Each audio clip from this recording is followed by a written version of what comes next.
थेंबा थेंबामधून येथे सामर्थ्याचा सागर व्हावा, विश्वाच्या कल्याणासाठी स्त्री शक्तीचा जागर व्हावा।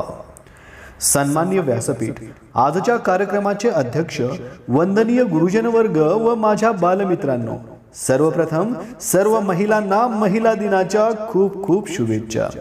दरवर्षी आपण 8 मार्च हा दिवस जागतिक महिला दिन म्हणून सर्वत्र साजरा करतो। महिलांविषयी सन्मान, आदर व प्रेम व्यक्त करणे हा या महिला दिनाचा उद्देश आहे। आपल्या जीवनात महिलांचं योगदान खूप आहे।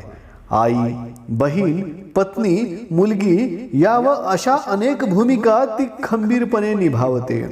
आजच्या या दिवशी समाजामध्ये चांगले काम करणाऱ्या महिलांचा सन्मान करण्याचे आवाहन करून मी माझ्या भाषणाला पूर्ण विराम देतो। जय हिंद, जय महाराष्ट्र। धन्यवाद।